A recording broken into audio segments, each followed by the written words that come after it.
Hafaday, and welcome back. Now, many tend to wonder who makes the best chicken kelaguen or the tastiest tamales guiso.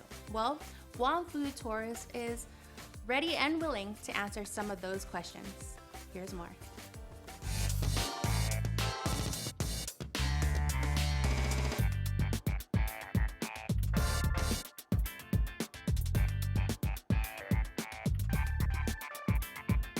Guam Food Tours officially launched this month and takes guests on a tour of the island's best eats.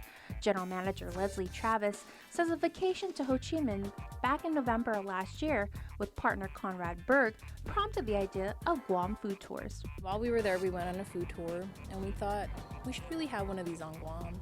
And during that entire trip, the more we thought about it, the more it just made sense to us. And we travel to eat, so we figure we might as well give it a shot. We think that this is something that people might be interested in. It's certainly something that we're interested in when we travel. She says while their website was initially tailored to first-time visitors of Guam, the tour has received great feedback from locals who are ready to taste their way through island specialties. While on the Guam Food Tour, you will not only get a feel for the flavor of Chamorro cuisine, but also the unique history, culture, and heritage of Guam. With that being said, one could only imagine how difficult it was figuring out what dishes and items to feature. We got a little bit of a sneak peek into how difficult it must be for visitors on Guam to find the best food on Guam. I mean, we had so much trouble ourselves. We're local, so we eat a lot here. We go to a lot of fiestas, but a lot of it is really word of mouth. Somebody saying, "Oh no, my auntie makes better, latiza," or "Oh, you got to go to this place in Dededo to get the best empanada." Just kind of word of mouth. So what can one expect on the 3.5-hour tour? We talk a lot about the food. We talk about the origin of the food. We talk about where it came from, kind of theories about how it developed, what's the similarity between Guam food and food from the Philippines, or Spanish food, or Mexican food, and where's the overlap, and where did it come from, and when did it start, and how has it changed? How has our food evolved past, what the Spanish brought us during the Spanish era?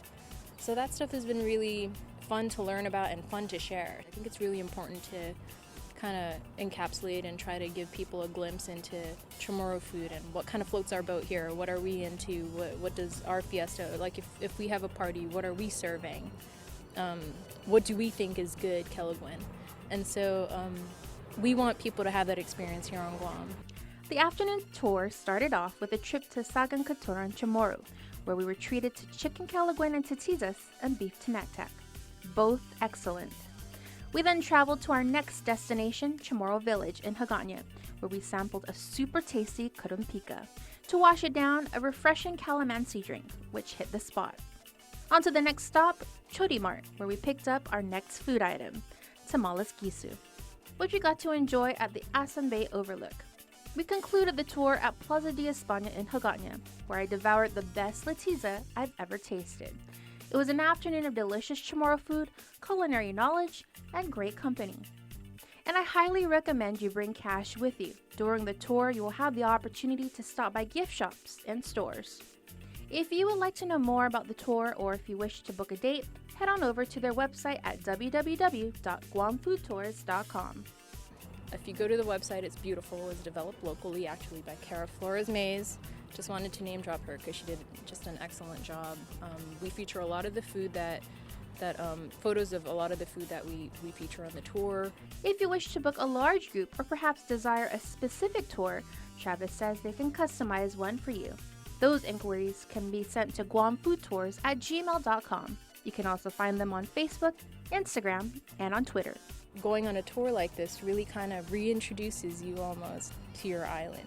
I think that people would be proud if they went on this tour. I think that locals, even if they're criticizing the food, even if they think that their auntie makes better tinaktak, I think that they would still be proud that this food is featured so prominently.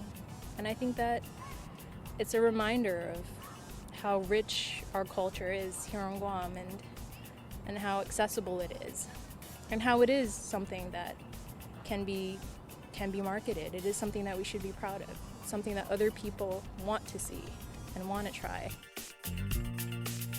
A big thank you to Leslie, Conrad, and Regis for inviting us on the tour, and make sure to check it out again. That's www.guamfoodtours.com. After this quick timeout, I introduce you to Isaiah Blas, frontman for Belmont Lights. You're watching In the Mix.